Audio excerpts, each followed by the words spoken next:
खुलुमबाय बेयो बड'लेण्ड इंखं टेलिभिजन दिनै 12 फेब्रुवारि 2023 रबिबार खालि सानसेनि बरादखौ नोंथांमोननि खाथियाव लाबोदों आं सदानन्द दैमारिया।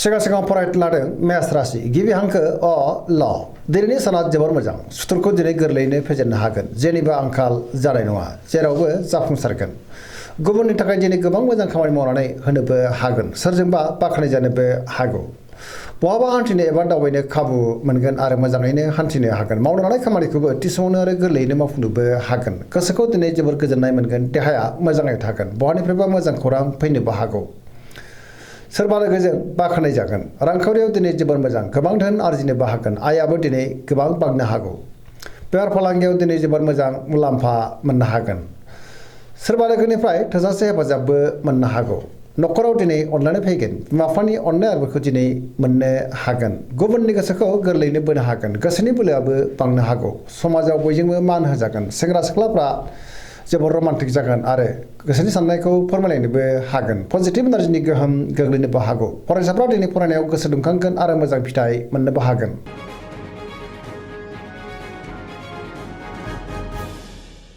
वृष राशि गिबि हांखो इ उ ब दिनैनि साना जोबोर मोजां गोसोखौ दिनै जोबोर गोजोननाय मोनगोन गोसोनि बोलोआ बांगोन मावनो लानाय खामानिखौ थि समावनो आरो गोरलैयैनो मावफुंनोबो हागोन समाजाव दिनै बयजोंबो मान होजागोन रांखावरियाव जोबोर मोजां होनजायो बेफार फालांगियावबो जोबोर मोजां मुलाम्फा मोनगोन आयाबो बांनो हागौ न'खराव बिसि फिसायनि गेजेराव अनलायनाय फैगोन बिदा फंबायजों दिनै मोजां सोमोन्दो थागोन गुबुननि थाखाय मोजां खामानि मावनानै होनो हागोन सोरजोंबा बाख्नायजानोबो हागौ देहाया दिनै मोजाङैनो थागोन अब्लाबो नाथाय जानाय लोंनायाव सांग्रां जानांगोन गुबुननिफ्राय हेफाजाब मोननो हागौ सोरबा लोगोजों बाख्नायजागोन गोसोनि साननायफ्रा दिनै मोगथाङाव जाफुंनोबो हागौ पजिटिभ एनार्जिनि गोहोम गोग्लैगोन लाइमोनफ्रा जोबोर रमान्टिक जागोन आरो गोसोनि साननायखौ फोरमायलायनोबो हागोन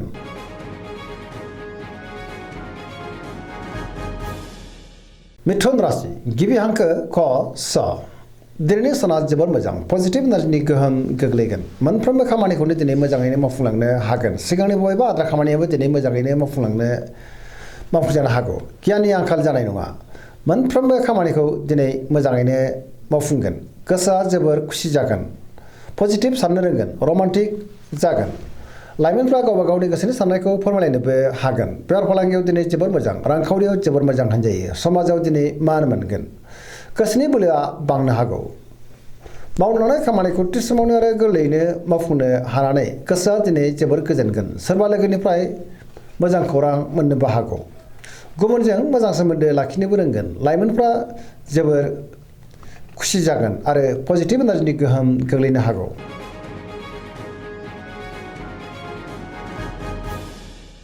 कर्कट राशि गिबि हांखो ड ह दिनैनि साना जोबोर मोजां गोसोखौ दिनै जोबोर गोजोननाय मोनगोन सोरबा लोगोजों बाख्नायजानो हागौ गोसोनि साननायफ्रा दिनै मोगथाङाव जाफुंनोबो हागौ सिगांनि बबेबा आद्रा खामानिखौबो दिनै मावफुंनो हागोन गोसोआ दिनै जोबोर खुसि जागोन पजिटिभ साननाय फैगोन आरो गोथों आरो गोग्गो साननो रोंगोन गियाननि आंखाल जानाय नङा मावनो लानाय खामानिखौ थि समावनो मावफुंनो हागोन रांखावरियाव जोबोर मोजां बेफार फालांगियावबो दिनै जोबोर मोजां मुलाम्फा मोननो हागोन न'खरावबो बिसि फिसायनि गेजेराव अनलायनाय फैगोन समाजाव दिनै लोगो लेवा बांनो हागौ देहाया मोजाङैनो थागोन गुबुननिफ्राय थोजासे हेफाजाब मोननो हागौ समाजाव बयजोंबो मान होजानानै गोसोखौ दिनै जोबोर गोजोननाय मोनगोन फरायसाफ्रा दिनै फरायनायाव गोसो दुंखांगोन आरो मोजां फिथाइ मोननोबो हागोन गुबुनजों दिनै मोजां सोमोन्दो लाखिनोबो रोंगोन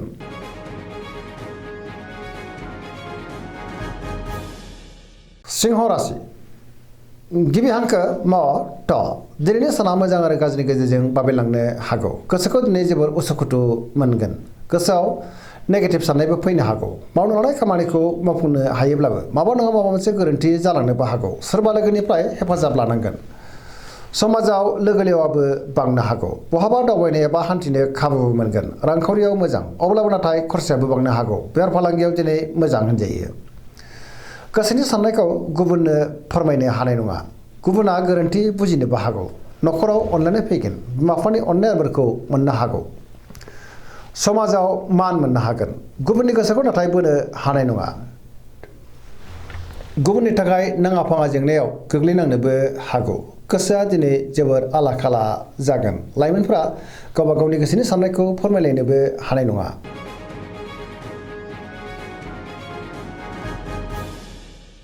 कन्या राशि गिबि हांखो प ट दिनैनि साना जोबोर मोजां। गोसोखौ दिनै जोबोर गोजोननाय मोनगोन। पजिटिभ एनार्जि गोहोम गोग्लैनो हागौ। गियाननि आंखाल जानाय नङा।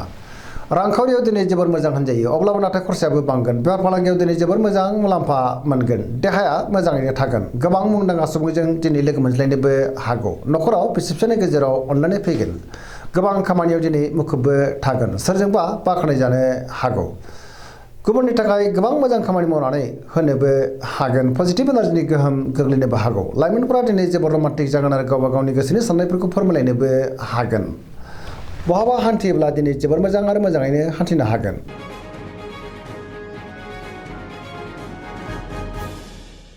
तुला राशि गिबि हांखो र ट दिनैनि साना बारा मोजां नङा। गोसोखौ दिनै जोबोर गुलाय-गुजाय मोननो हागौ।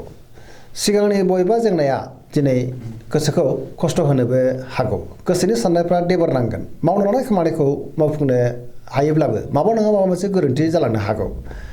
देहाया दिनै बारा मोजां थानाय नङा। जानाय लोंनायाव सांग्रां जानांगोन। रांखावरियाव मोजां। मोननो गोनांथिखौ दिनै मोननोबो हागौ। बेफार फालांगियावबो मोजां होनजायो। समाजाव मान मोनगोन। न'खराव बिसि-फिसायनि गेजेराव अनलायनाय फैगोन। बिदा-फंबायजों दिनै मोजां सोमोन्दो लाखिनोबो रोंगोन। गोदान खामानियाव आखाइ होजेननो हानाय नङा। सेंग्रा-सिख्लाफ्रा जोबोर आला-खाला जागोन।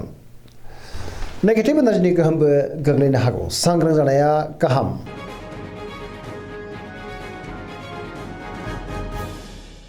वृश्चिक राशि गिबि हांखो न स दिनैनि साना जोबोर मोजां। गोसोखौ दिनै जोबोर गोजोननाय मोनगोन। पजिटिभ एनार्जिनि गोहोम गोग्लैनो हागौ आरो पजिटिभ साननो रोंगोन। गियाननि आंखाल जानाय नङा। समाजाव लोगो लेवा बांगोन। सोरबा गोजाम लोगोजों बहाबा लोगो मोनज्लायनानै गोसोखौ दिनै बांसिन गोजोननाय मोनगोन। गोसोआव गोग्गो आरो गोथां साननाय फैगोन। मावनो लानाय खामानिखौ थि समावनो आरो गोरलैयैनो मावफुंनोबो हागोन। गुबुननिफ्रायबो हेफाजाब मोनगोन। गोसोनि साननायफ्रा मोगथाङाव जाफुंनोबो हागौ। गोसोनि बोलोआबो बांगोन। समाजाव बयजोंबो मान होजानो हागौ। न'खराव बिसि-फिसायनि गेजेराव अनलायनाय फैगोन। गुबुननि थाखाय गोबां मोजां खामानि मावनानै होनोबो हागोन। रांखावरियाव जोबोर मोजां, अब्लाबो नाथाय खरसायाबो बांनो हागौ। बेफार फालांगियाव दिनै जोबोर मोजां मुलाम्फा मोनगोन। देहायाबो मोजाङै थागोन। गुबुननिफ्राय हेफाजाब मोननो हागोन। फरायसाफ्रा दिनै फरायनायाव गोसो दुंखांगोन आरो मोजां फिथाइ मोनगोन। लाइमोनफोरनि गोसोआ दिनै जोबोर रमान्टिक जागोन आरो गावबा गावनि गोसोनि साननायखौ फोरमायलायनोबो हागोन।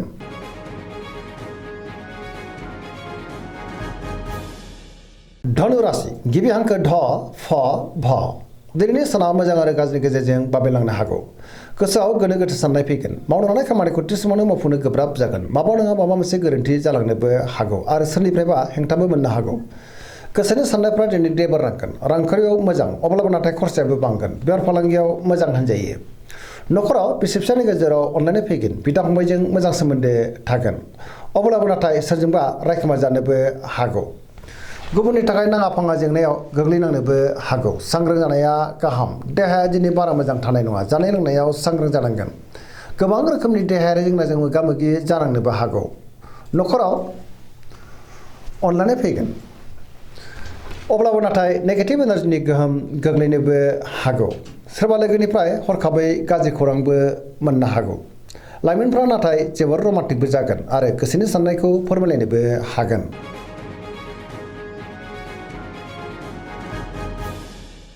मकर राशि गिबि हांखो ख ज दिनैनि साना जोबोर मोजां। गोसोखौ दिनै जोबोर गोजोननाय मोनगोन। गोसोनि साननाया मोगथाङाव जाफुंनोबो हागौ। मावनो लानाय खामानिखौ थि समावनो आरो गोरलैयैनो मावफुंनो हानानै गोसोआ दिनै बांसिन गोजोनगोन। रांखावरियाव मोजां होनजायो, अब्लाबो नाथाय खरसायाबो बांगोन। बेफार फालांगियाव दिनै जोबोर मोजां मुलाम्फा मोननोबो हागोन। गुबुनजों मोजां सोमोन्दो लाखिनोबो रोंगोन। सोरबा लोगोनिफ्राय मोजां खौरां फैनोबो हागौ। मोनफ्रोमबो खामानिखौनो दिनै गोरलैयैनो मावफुंलांनो हागोन। सिगांनि बबेबा आद्रा खामानियाबो दिनै मावफुंजानो हागौ। गोदान खामानियाव आखाइ होजेननोबो हागोन। न'खरावबो अनलायनाय फैगोन।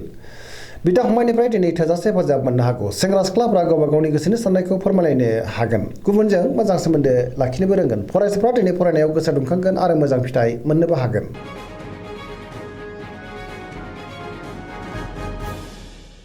कुम्भ राशि गिबि हांखो ग स दिनैनि साना मोजां आरो गाज्रिनि गेजेरजों बाबेनलांनो हागौ। गोसोखौ दिनै जोबोर गुलाय गुजाय मोनगोन। गोसोआव गोनो गोथो साननाय फैनोबो हागौ। नेगेटिभ साननाय फैगोन। मावनो लानाय खामानिखौ थि समावनो गोरलैयैनो मावफुंनो हानाय नङा। गोब्राब जागोन। सोरबा लोगोनिफ्राय हरखाबै गाज्रि खौरांबो फैनो हागौ। समाजाव नाथाय मान मोनगोन। गोबां मुंदांखा सुबुंजों लोगो मोनज्लायनोबो हागौ। रांखावरियाव मोजां, बेफार फालांगियावबो मोजां। देहाया दिनै बारा मोजां थानाय नङा। गोबां रोखोमनि देहायारि जेंनाजों मोगा-मोगि जानांनोबो हागौ। जानाय लोंनायाव सांग्रां जानांगोन। न'खराव बिसि-फिसायनि गेजेराव अनलायनाय फैगोन। गुबुननिफ्राय हेफाजाब मोननो हानाय नङा। अब्लाबो नाथाय बिमा-बिफानि अननाय आदरखौ मोननो हागौ। बहाबा दावबायनो एबा हान्थिनो खाबु मोनगोन। अब्लाबो नाथाय नेगेटिभ एनार्जिनि गोहोमबो गोग्लैनो हागौ। सांग्रां जानाया गाहाम।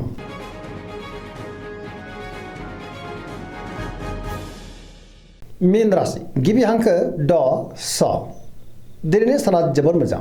गुबुननि थाखाय दिनै गोबां मोजां खामानि मावनानै होनोबो हागोन। सोरजोंबा बाख्नाय जानो हागौ। गोसोआव पजिटिभ साननाय फैगोन। गोथों आरो गोग्गो साननो रोंगोन। गियाननि आंखाल जानाय नङा। बहाबा थाङोब्ला दिनै जोबोर मोजां आरो मोजाङैनो हान्थिनोबो हागोन। देहाया दिनै मोजाङै थागोन। अब्लाबो नाथाय जानाय लोंनायाव सांग्रां जानांगोन। रांखावरियाव मोजां, बेफार फालांगियावबो मोजां होनजायो। न'खराव बिसि-फिसायनि गेजेराव अनलायनाय फैगोन। सोरजोंबा बाख्नाय जागोन। लाइमोनफोरनि गोसोआ दिनै जोबोर रमान्टिक जागोन आरो गावबा गावनि गोसोनि साननायफोरखौ फोरमायनोबो हागोन। सोरजोंबा बाख्नाय जानानै गोसोआ दिनै जोबोर खुसि जागोन। फरायसाफ्रा दिनै फरायनायाव गोसो दुंखांगोन आरो मोजां फिथाइ मोनगोन। पजिटिभ एनार्जिनि गोहोम गोग्लैनोबो हागौ। सिगांनि बबेबा आद्रा खामानिखौबो दिनै मावफुंनो हागोन। दिनैनि राशि फरायनाया एसेनोसै। जोबनायाव बेखौनो खावलायो जाहाथे नोंथांमोना सानफ्रोमबो जोंनि बे बड'लेण्ड इंखं टेलिभिजनखौ नायबाय थायो आरो साबस्क्राइब खालामो, लोगोसे लाइक खालामो आरो शेयार खालामो। एसेनोसै। गोजोन्थों।